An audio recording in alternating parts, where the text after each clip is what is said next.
So, Metroid Dread has been taking the world by storm since it was announced at Nintendo's E3 Direct just 2 weeks ago, and as you may or may not have noticed, I'm just a little bit obsessed. It's literally been the only thing I've been talking about for the past 2 weeks since it was announced, and it's literally the #1 thing consuming every thought in my head from the moment I wake up every single day. And honestly, I'm loving it. I'm in the happiest place I could possibly be. I've been waiting for something like this for so long, and I'm just in heaven. It's also been the only thing I've been covering here on the YouTube channel, and while that is going to continue, make no mistake, I have so many different topics and videos and conversations and discussions planned around this game. I do want to kind of use Metroid Dread and the announcement of that game to sort of help segue us into another conversation about some other Nintendo franchises that we've been waiting for a long time, because I think that the announcement of Metroid Dread, the resurgence of the Metroid franchise, and the crazy and insane amount of interest and hype that Metroid is seeing right now is a great sign as to what could happen if Nintendo were to maybe consider doing the same thing for some of their other more dormant franchises. As always, before we dive too much deeper into the Metroid Dread and Nintendo topic, I like to remind you guys that I'm always trying to grow the channel here on Rule of Two Review.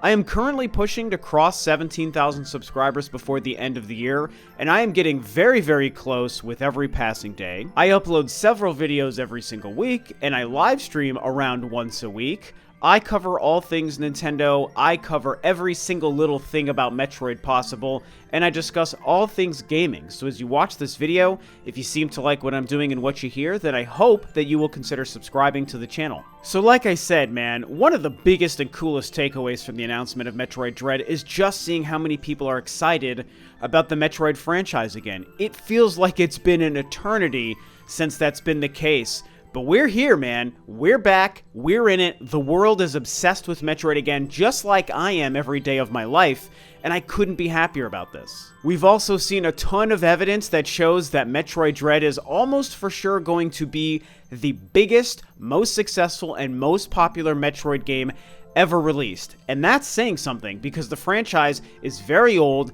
It's had a ton of releases within it, some of them extremely popular. Some of the best reviewed games of all time are, of course, within the Metroid franchise. And so when we think about the current and newest game potentially being the biggest and best and most successful of them all, that really means something. And of course, on top of the insane sales success we expect the game to have, it's also going to be introducing the series to a lot of new players. There are a ton of people, and I see many of them in my Twitter feed discussing this with me, responding to my videos in the comments section, telling me and other people that they're going to be playing Metroid Dread for their first ever Metroid game. So again, not only will this be a super successful game just within the franchise it's a part of, it's also bringing in new players. It's also growing and expanding its fan base, just because it looks so fantastic and the hype is real on the Nintendo Switch. Of course, this reminds us of what I've talked to you guys about in the past, the Switch effect, what I like to personally call at least the Switch effect, where anything that you put on the Switch basically just sells like crazy. And especially if it's a first-party Nintendo franchise or an exclusive game, forget about it. The sales are just going to be through the roof, man. I mean, it's literally created, the Switch itself has created the most successful entries in some of Nintendo's biggest and best franchises. Whether you're talking about Mario, whether you're talking about The Legend of Zelda, whether you're talking about Super Smash Bros., whether you're talking about Fire Emblem, whether you're talking about Animal Crossing, hell, even if you're talking about Mario Kart, where it took the previous gen version of Mario Kart and made even that version the most successful ever. I mean, it's absolutely obscene how well games sell on the Nintendo Switch. And whether you love or hate the console, it doesn't really matter when you just look at the simple facts and when you look at the numbers. The Switch is just a game-selling machine, man. I said it on a recent video, and I'm saying it here again. That's what's going to happen with Metroid, but would Nintendo be willing to see that this same opportunity exists with some of their other franchises? And that's what I want to kind of continue to go into today, is some of the other long-dormant franchises that I think maybe Nintendo should be paying attention to, maybe they should consider resurrecting on the Nintendo Switch, and that I honestly think there's a good chance Nintendo might already be planning for. The first one I want to touch on here is Star Fox, which is also one that I discussed recently on its own video. A couple of months ago, I actually made a long conversation about Star Fox and the chance of seeing it resurrected on the Switch and how successful it might be. And boy, this is something that I want, because you guys, I don't talk about it much. Really, no one talks about it much because the franchise hasn't been around for a while, but I love Star Fox. It's one of my all-time favorite gaming franchises, and it's definitely within probably my top 5 Nintendo franchises. I'm somebody who hasn't hated a single Star Fox game, and that does include Star Fox Zero on the Wii U. In 2016, I even was playing that earlier this year just to kind of get back into it, and I really think that that's a solid game with a lot of great concepts and great ideas and awesome art design.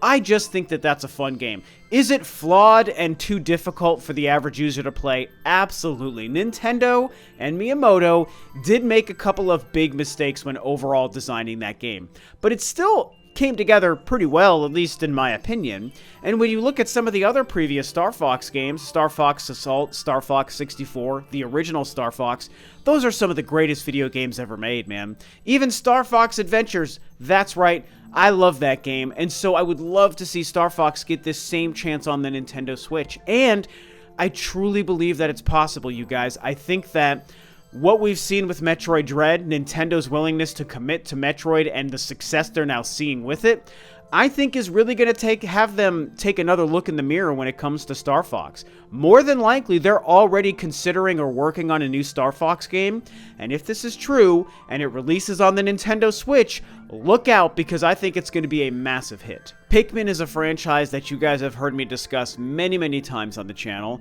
because I freaking love Pikmin, and Pikmin 3, the most recent game made for the Wii U, is one of my favorite games Nintendo has ever produced. I really think it's that good. And Pikmin 4 has been a long gestating, long discussed idea. I mean, back in 2015, Miyamoto literally said that they were working on the game and that it was almost complete, and it never showed up.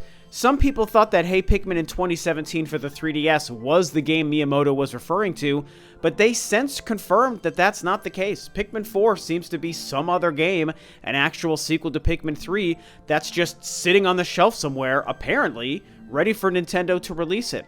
And for about 2 years, I've actually expected that game to be revealed and released on the Nintendo Switch, and it never came. I like to think that last year's pandemic situation maybe delayed their plans for Pikmin 4 by around a year. I hope that that's true, because that would mean that maybe a Pikmin 4 announcement is somewhere around the corner. Like Metroid, Pikmin is another franchise that does have a strong fan base and has done pretty well for itself in all of its prior releases, but it's never really broken the glass ceiling and become a huge hit like some of Nintendo's other franchises. And so again, we look at what's happening with Metroid Dread, I feel like Nintendo has to realize that this is now the perfect environment to resurrect and release Pikmin.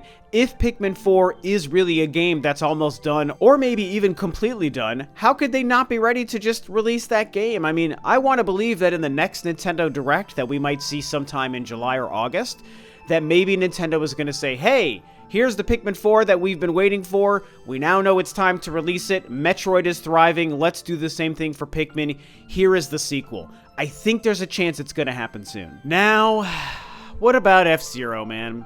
What do we do with this franchise, you guys? What do we do to get Nintendo to realize we love and care about these games and we want a new one? This was another franchise that a few months back I also covered on a video, because we got some quotes from a fellow who recently retired from Nintendo after about 32 or so years with the company, where he basically said in an interview that the F-Zero franchise internally within Nintendo is not dead. They do kind of still see it as a franchise that they would like to continue, but they've been waiting to find some sort of weird new grand idea or crazy control scheme or some sort of gameplay gimmick in order to convince them to actually resurrect the franchise and make a new game. And of course, to a lot of us, that was a little bit frustrating, because we all just see it as a racing game. I mean, the fans who like F-Zero, of which there are millions of us, we just see it as a crazy, cool, sick, fast racing game with hover cars.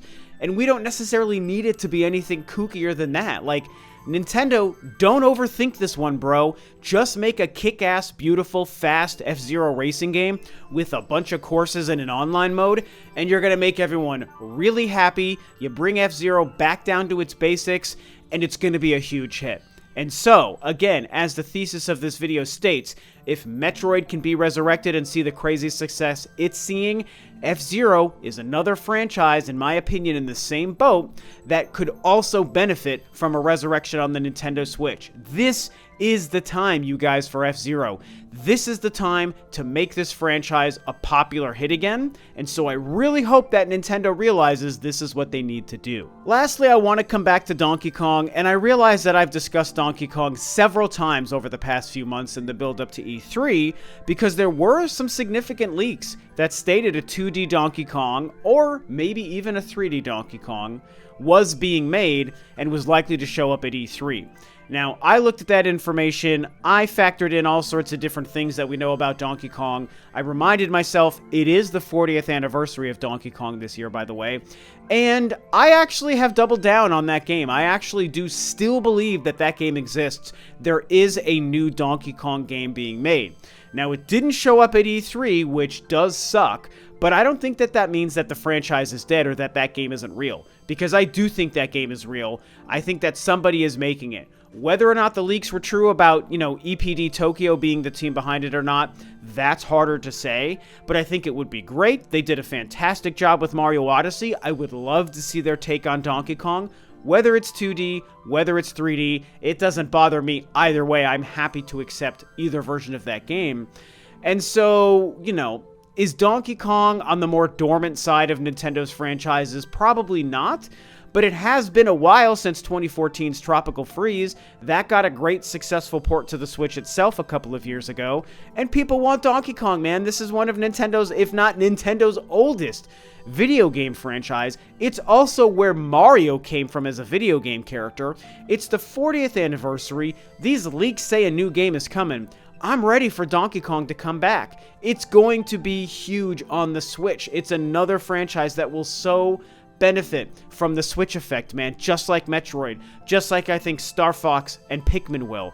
This is the time, man. Bring back Donkey Kong. We are ready for the return of the ape. And these are even just a couple of examples, man. There are other franchises like Punch-Out or Kid Icarus that I think are also worthy of a revival on the Nintendo Switch. This is Nintendo's chance to take advantage of a whole new golden age for the company. The success they're seeing with the Nintendo Switch is unprecedented.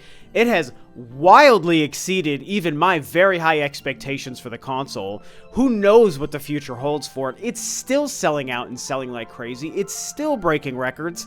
And again, we focus back on Metroid. What we're seeing happening with Metroid Dread is so fantastic. It fills my heart with joy, mostly for my favorite franchise, which is Metroid, but also for the fact that it to me shows me what I've discussed in this video, that the door is wide open for some of these other dormant Nintendo franchises to make a triumphant return and be brought back into the zeitgeist, and suddenly become the popular franchises that they used to be, and keep them going for a long period of time in the future. I mean, at the end of the day, it means great games for us fans, and it means a ton of money in Nintendo's pocket.